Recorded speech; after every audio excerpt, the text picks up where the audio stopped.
안녕하세요. 뭉치부부의 뭉치아빠입니다. 오늘은 이 결혼 이야기 중에서 또 서로에 대한 이해라는 것에 대해서 잠깐 이야기해 볼까 합니다. 사실 뭐 요즘 이런 TV나 유튜브를 보면은 결혼에 대한 부정적인 것들이 굉장히 많이 나오는 것 같습니다. 뭐 비트코인이나 주식도 그렇듯 그거 대박 난 사람은 사실 솔직히 말하면 몇 프로밖에 안 되는 거잖아요. 근데 다 그렇게 하면 대박 날 줄 알고 그래서 알아서 무섭게 타들어가는 사람들이 많이 있지 않습니까? 제가 보기에 요즘에 결혼에 대한 것도 그런 것 같습니다. 결혼해서 즐겁게 잘 사는 부부들이 훨씬 많다는 것입니다. 요즘은 뭐 돌싱이나 이혼에 대한 편견이 사회적으로 전혀 이상하지 않고 오히려 자기 자신들이 중요하니까 그런 것에 대한 것에 당연하게 말하는 분들도 많이 있습니다. 저 역시 뭐 그 부분을 이해 못하는 건 아닙니다. 저희 부부는 아이가 없어서 솔직히 말해서 서로 갈라서면은 누구보다 편한 부부이기도 합니다. 프로그램이라 이런 것들을 보면은 이혼이 무조건 잘못된 것은 아니지만 그렇다고 그렇게 막 남에게 강요할 정도로 자랑할 것도 아니라고 대신 전 생각합니다. 모두 각자 자신의 신념과 생각들이 있으니까요. 이 역시 너도 아이 있어봐 정말 좋아 이런 거랑 아이 없어봐 더 행복해처럼 이혼하니 정말 좋아 라고 사람들을 굳이 설득할 필요는 없다고 봅니다. 헤어져서 재혼하신 분들이나 또 혼자 사시는 분들은 자신의 인생을 살아가면 되니까 제가 정말 별로인 거는 여러 매체에서 마치 결혼을 하면은 큰일이고 제 종종 유튜브 댓글 중에도 대부분 좋은 이야기지만 간혹 무슨 뭐 퐁퐁이다 이러면서 이런 무지성을 나타내시는 분들도 있더라고요. 이전에는 그런 분들을 좀 이해시키고 그렇지 않아요 라고 했지만 사실 그런 데 쓰는 시간과 열정이 이제는 너무 아까워서 그냥 무시하려고 합니다. 이야기가 통하는 사람과 토론을 하는 것이지 이 수준이 맞지 않는 사람에게까지 힘을 쓸 필요가 굳이 없다고 생각해서요. 이렇듯 사람이 살아가는데 상대를 이해해야 하는 것이 매우 중요합니다. 결혼 생활에서는 더 중요합니다. 왜냐고요? 사회에서 맺어지는 관계의 사람들은 나의 가족이 아니니까 가끔 이해를 못하면은 안 보면 되지만 부부는 그렇지 않잖아요. 이 이해라는 것을 잘해야 오랜 시간 즐겁게 맞춰가며 살아갈 수 있습니다. 저는 사실 이해라고 쓰고 양보라고 말하고 싶습니다. 뭐 위에도 제가 아이 없는 삶이나 이혼과 결혼에 대해 이야기하듯 어느 한쪽에 추를 기울여서는 불가능한 것이죠. 다양성을 인정하지만 그 다양성을 말하며 내 쪽으로 끌어가려는 거 그건 추가 기울어지는 것이라고 저는 생각합니다. 결혼해서 1, 2년은 뭐 어느 인고 부부라도 싸우거나 다툼을 하게 돼 있습니다.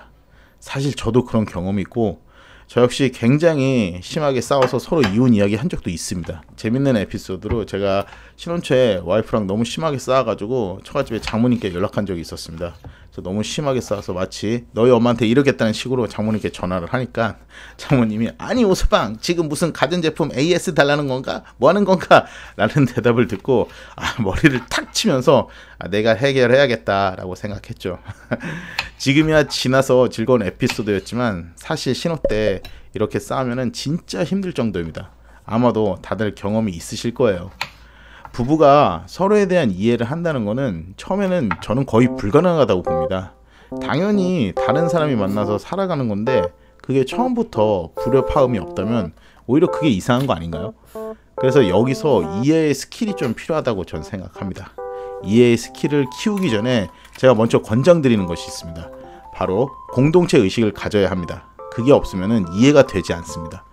공동체 의식을 가진다는 것은 처음에는 힘든 것이 사실입니다. 우리가 공동이 아니잖아요. 솔직히 영화에서처럼 나는 아내를 위해 죽을 수 있어? 이거 불가능합니다. 가능하시다고요? 대단하십니다.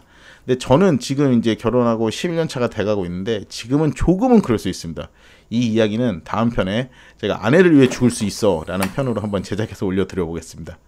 공동이 되려면은 제가 이전 영상에서 말한 뭐 통장을 결혼시키는 것도 좋은 방법이지만 이거는 사실상 처음부터 잘 되지 않습니다. 정하고 시작하지 않으면은 매우 힘든 거라 처음 정해서 한다면은 굉장히 좋지만 사실상 쉽지 않아요. 그래서 저는 좀 더 쉬운 방법을 추천드립니다. 뭐 제가 체대를 졸업한 체대생 출신이어서 그런지 모르지만 극한의 스포츠를 좀 함께 해보라고 하는 것입니다. 뭐 헬스나 이런 거 말고 헬스도 자신이 혼자 하는 것이 아니라 그룹으로 아내와 함께 PT를 받는다든지 아니면 뭐 러닝을 해도 아내와 함께 하는 것을 추천드리고 싶습니다. 이 극한의 맨몸 운동을 좀 함께 해보시라고 권하고 싶습니다. 골프나 스키 뭐 이런 것도 운동이잖아요. 근데 그런 용품을 사용하는 운동은 스킬이나 개인의 영역이 크기 때문에 이런 거 하면서 공동의 목표를 말하기는 좀 힘들다고 생각합니다. 이런 운동은 서로 공동의 목표보다는 경쟁하려는 것이 크지 않습니까? 그러나 맨몸 운동은 신체적으로 극복해야 하는 것이기 때문에, 예를 들어 뭐 버피를 함께 20개 해야 한다. 그러면은 솔직히 그룹에서 생판 모르는 사람을 응원하실 거예요? 그래도 가족인 내 아내를 응원하시겠습니까? 또 달리기를 하잖아요. 그래서 누가 상을 주는 것도 아니군 이상 내 동반자와 라스트 골을 함께 하기를 바라지 않습니까? 그게 아니라 그냥 나 혼자 1등하고 뭐든지 내가 다 최고다, 그러려면 그냥 결혼하지 마시고 좀 더 열심히 해서 태능으로 진투를 하시면 됩니다. 이렇게 맨몸을 이용한 육체적 고통은 왜 만들어야 하냐면 일명 전우애를 만들기 위해서입니다. 이 감정이 생기면은 이제부터 남이 아닌 내 옆에 전우입니다. 함께 일어나야 하고 함께 헤쳐나가야 하기 때문입니다. 저와 아내는 결혼해서 1년차 때 크로스핏을 했었습니다. 그때 맞벌이를 할 때였는데 아내는 일이 10시에 끝나는 일이었고, 그래서 오면은 10시에 마지막 타임에 가서 둘이 11시 조금 넘게까지 미친듯이 운동을 했습니다. 진짜 개 거품이 나오듯 했습니다. 그러다 보니까 저보다 신체 능력이 좀 부족한 아내는 열심히 하는 모습을 보면은 제가 더 끌어주고 싶고 좀 더 함께 어려운 것을 이겨내고 싶더라고요. 또 별도로 굉장히 좋은 게 11시 끝나서 집에 와서 씻고 그러면 12시 싸울 시간이 없습니다. 너무 피곤해서 바로 잠이 듭니다. 코마 상태가 돼요. 잠들어서 내일 또 출근해야 되는데, 와, 이런 상태에서도 정말 싸울 정도의 열정이 있고 감정이 있다면은 그거는 진짜 싫은 거니까 이런 방송을 들을 필요 없이 그냥 갈라서는 게 맞습니다. 지금 돌아서 생각해 보니까 이 방법이 왜 우리 부모님들 이전에 보면 다 가지고 시작하는 부부보다 사글세빵에서 고생해서 함께 이룬 부부들이 더 금슬이 좋다, 이런 말이 있지 않습니까? 그런 것 같더라고요. 돌아서 생각해보면 고생을 함께하며 서로도 의지하고 이해하게 되는 것 같아요. 그렇다고 지금 시대에 일부러 단칸방에 막 무조건 시작하는 말은 아닙니다. 근데 시작할 수도 있습니다. 하지만 그렇게 시작했는데 어떤 목표나 비전이 없이 그냥 거기에 맞춰서만 대충 살아갈 거면 역시나 그것도 갈라서는 게 맞다고 저는 생각합니다. 자, 이렇게 조금은 상대를 생각하려는 것이 바로 이해의 시작이라고 저는 봅니다. 저는 지금도 아내와 취향이나 추구하는 점이 비슷해서 잘 맞지만 그래도 서로 조금 이해 못하는 것도 있습니다. 예를 들어 보죠. 이 영수증을 한번 볼게요. 여기에 보면은 맥주 가격이 있습니다. 요즘 동네 세븐으로 시작하는 편의점에 가면은 4개에 4,000원 하는 맥주가 있는데 저는 이게 약간 필스너 같은 느낌도 있고 깔끔해서 굉장히 좋더라고요. 그래서 있을 때 좀 쟁여놓는 편입니다. 근데 사고 싶어도 없을 때가 더 많아요. 근데 이때 와이프가 싸다고 생각하면서 3개 맥주를 이 가격에 사왔어요. 그거 보면은 내가 바로 2만원어치를 이렇게 20개나 사왔는데 와이프는 2만원 가격에 요것밖에 못 산 거예요. 그러면은 내가 한 행동이 좀 더 합리적이라는 생각을 해서, 그럼 이렇게 말하는 분들이 있을 거예요. 야, 이걸 왜 이 가격에 사? 이게 더 싼데. 물론 몇백 원 차이지만 그런 걸 따지는 게 또 남자들의 성향이에요. 자동차 같이 돈 크게 들어가는 건 팍팍 갑자기 사도 주유비 리터당 몇백 원에 막 목숨 걸어가지고 몇 킬로 떨어진 그런 주유소 가서 기름 넣고 하는 게 남자니까요. 만약 그렇게 생각하고 이걸 와이프한테 말하면은 와이프는 굉장히 기분이 나빠요. 세종대왕님이 이런 말을 하셨습니다. 한국말은 끝까지 들어보라고. 와이프는 그 많은 세계 맥주 중에 캐나다 맥주를 또 골라서 사왔어요. 왜냐면 제가 처음 외국에 갔던 곳이 캐나다였는데 지금도 해외를 갈 때면 와이프는 저에게 많이 의지하곤 합니다.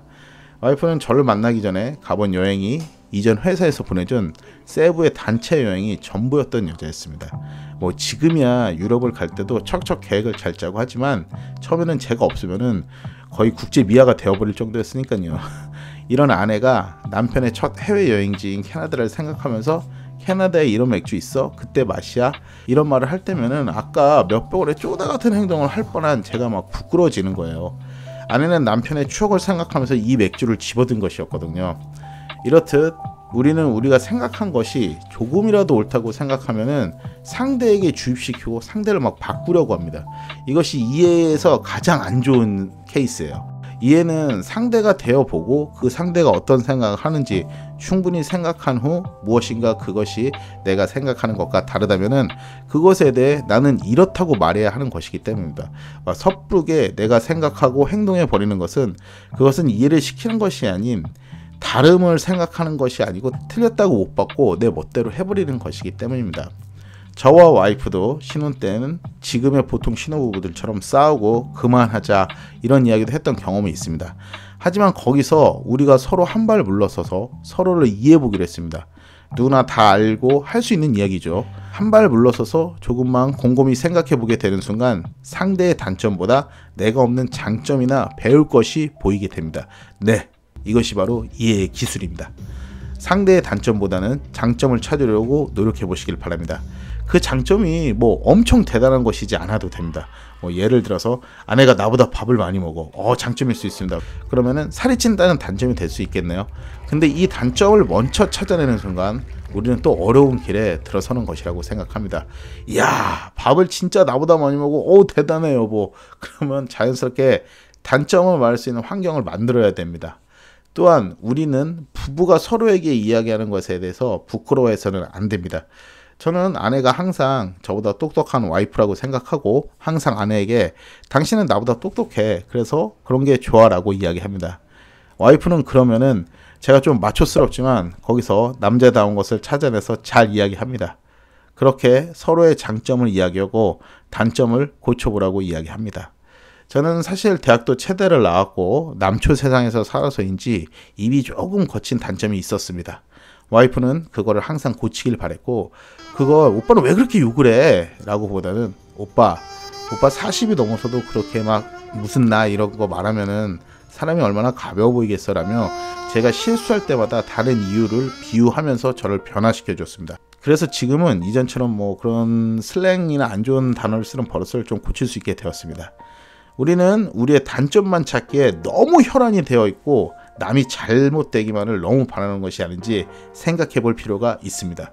이 공동체 의식이 생겼다면은 이제 오늘 말씀드린 이해의 기술을 바로 써보시기 바랍니다.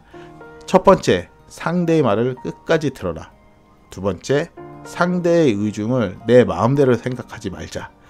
세 번째는 상대의 입장이 되어가지고 한번 생각해보자. 마지막으로 상대의 단점을 말하고 싶을 때 장점을 먼저 말하고 자연스럽게 단점을 고칠 수 있도록 유도하자. 이렇게 이야기해 보았습니다.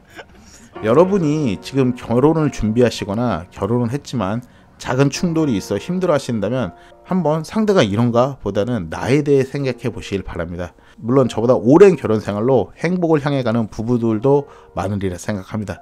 그런 분들 저보다 선배로서 존경합니다. 저도 잘 살아서 반드시 그런 반열에 오르도록 하겠습니다. 제가 이런 영상을 만드는 이유는 요즘 너무나도 결혼에 부정적이고 모든 매체에서 결혼하면 무슨 지옥이라도 가는 것처럼 그렇게 호도하는 내용들이 너무 많아서입니다. 세상에는 반대급부로 잘 살아가는 경우도 많습니다. 오늘도 부정적인 썸네일을 아껴서 결혼에 대한 부정적인 생각을 가진 영상들을 보셨다면 이 내용으로 인해 아직 그렇게 아름답고 행복을 추구하고 잘 살아갈 수 있는 결혼 생활도 있다는 것을 알아주셨으면 합니다. 물론 이런 것이 전혀 안 통하고 가치관이 틀린 상대들이 있습니다. 저 역시 그런 분들과 결혼해서 행복하라고 말하고 싶진 않습니다. 하지만 최소한 내가 이런 소양을 가지고 있으면은 그런 상대를 골라낼 수 있는 눈을 키울 수 있는 거 아닐까요? 오늘도 긴 결혼에 관한 이야기를 들어주셔서 감사합니다. 종종 결혼에 관한 또 남과 여 그리고 부부에 대한 콘텐츠로 자주 인사드리겠습니다. 오늘도 행복한 마음 녹아드는 삶이 되시길 기원하며 시청해 주셔서 감사합니다.